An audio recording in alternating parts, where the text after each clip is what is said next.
है अगर गुरुवर का सानिध्य पाना तो विद्यासागर.गुरु पर जरूर आना। पूजन इत्यादि के माध्यम से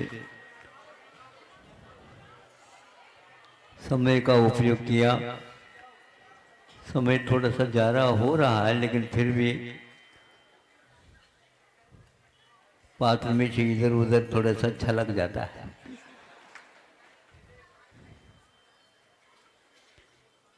तो थोड़े समय में हम इस महत्वपूर्ण भाव को समझने का प्रयास करेंगे।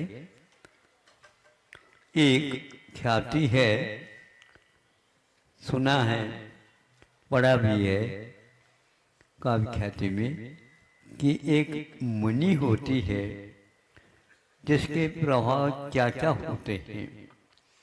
मुनि तो वैसे चमकीली वस्तु है, और वह जिस समय आलोक नहीं भी हो, सूर्य प्रकाश नहीं भी हो, तो भी अपने दीप्ति से दीपक की भांति वह चारों ओर प्रकाशित कर देती है, स्वयं को साथ भी लेती है। इस प्रकार की एक मुनि का जब चंद्रमा आसमान में आ जाता है और उसकी कांति फैल जाती है, चारों ओर फैल जाती है, ताराएं दिखने लग जाती हैं या चमकने लग जाती हैं, अथवा चंद्रमा की शोभा और बढ़ा देती है।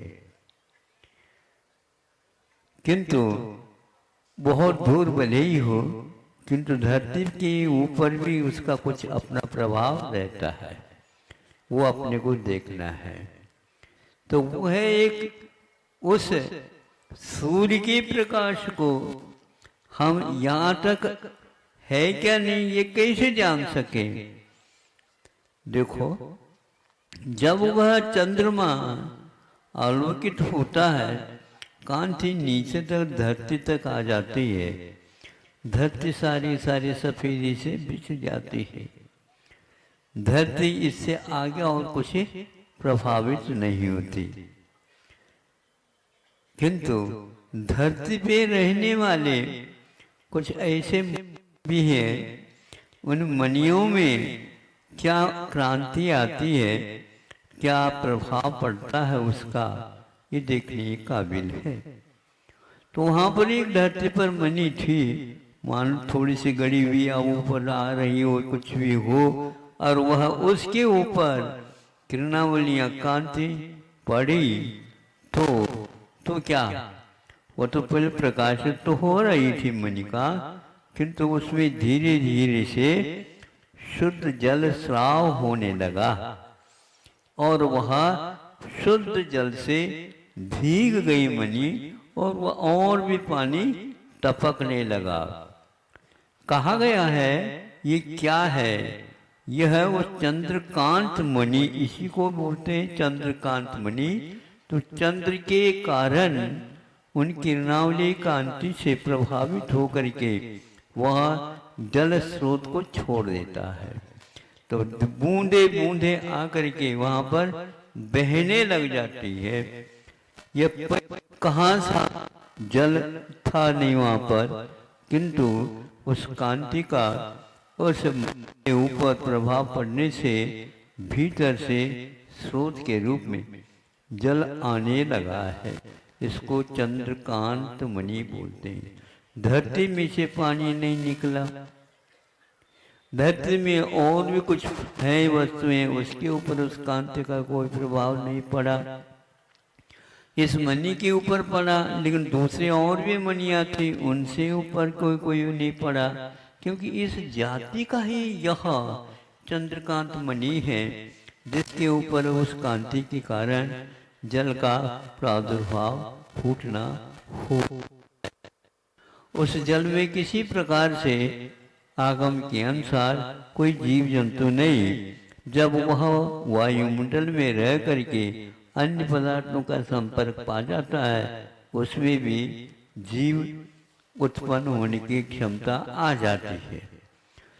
अब हमारा ये कहना उस कांति के प्रभाव अन्यत्र भी होगा, लेकिन उस मणि की भांति यह भीतर किस प्रकार की जाति होती है और किस प्रकार का शक्तियां वहां पर संग्रहित रहती है, हम नहीं कह सकते। बिंब के दर्शन करने से इसी प्रकार कुछ घटित हो जाता है, तो वह ऐसा घटित हो जाता, कैसा घटित हो जाता, न भूतो न भविष्यति वाली बात त्रैकालिक सिद्ध हो जाती है कि उस जिन बिंब के माध्यम से आप लोगों के भीतर जो श्रद्धा की मणिका है, उसके ऊपर बहुत सारी काली किट्टियां हैं, किंतु बिंब के दर्शन करने से उसके भीतर भी पहुंच के आपके शरीर के भीतर भी पहुंच गए, शरीर में और परतें हैं उन सब में पहुंच गया। कहाँ पर कार्बन प्रदेश है उसी में आत्मा के प्रदेश हैं, तो वह कर्मों में श्रद्धा गुण की कोई क्षमता रहती ही नहीं। अस्तित्व तो आत्मा के प्रदेशों में है, किंतु वहां तक उसका प्रभाव पड़ गया, और चूंकि भाव जागृति होने के कारण सम्यक दर्शन के वहां पर आस्था की वर्षा अपने आप होने लगी। अब बोलो, इस जीव मात्र में नहीं हुआ? हाँ, जीव मात्र में नहीं हो सकता, किंतु वह संगीत पंचेंद्रिय चाहिए, सोया हुआ नहीं चाहिए, जागृत चाहिए। संक्लिष्ट परिणाम वालों को नसीब नहीं है, इसलिए क्या करो, अपने नसीब को मांझो, हमेशा हमेशा संतुष्टि। यह अपना का तो धन धन है, नहीं समझे? वो आते नहीं महाराज, बुलाना चाहो तो बुला सकते हो, आना चाहे तो वो आ सकते, वो भी स्वतंत्र है तो आप भी स्वतंत्र हैं। अब थोड़े से उसको बुलाना चाहो अपने ढंग से, ढंग बदलो। आप नहीं बदल सकते, लेकिन आपके ढंग बदलने से सब कुछ प्रसंग बदल जाता है। ऐसा करो तो हमारा कहना सभी पदार्थों में परिवर्तन हो रहा है, लेकिन चेतन का जो परिणमन है वह बिंब यद्यपि जड़ माना जाता है, लेकिन धीरे धीरे जड़ के स्रोत में आकर के हम भी लोग जड़ में अज्ञानी हो गए हैं। ये जड़ प्रकृति वाला है, ये कह दिया जाता तो 30 जैसे पहुंच जाते हैं ना, तो पहुंचना तो चाहिए, तभी तो भीतर से आस्था जागृत होगी। आप लोग जागृत करने का भी थोड़ा सा पुरुषार्थ करना चाहिए। वह ऐसा नहीं कि बैठे बैठे रहने से मूर्ति में मोती झर रही हो, ऐसा नहीं होता। जागृति होनी चाहिए, वो जागृति का केंद्र आत्म तत्व है, और उसमें वो यदि आके खोल देगा तो ये सब शक्तियां अपने आप ही विकसित होने लग जाएंगे।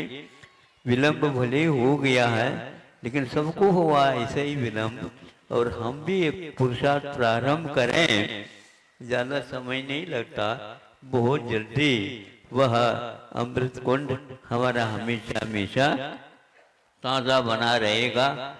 प्रभु से प्रार्थना करता हूँ सबके साथ सबका कल्याण हो। अहिंसा परमो धर्म की। आचार्य गुरुवर श्री विद्यासागर जी महामुनिराज की। भैया ध्यान रखना।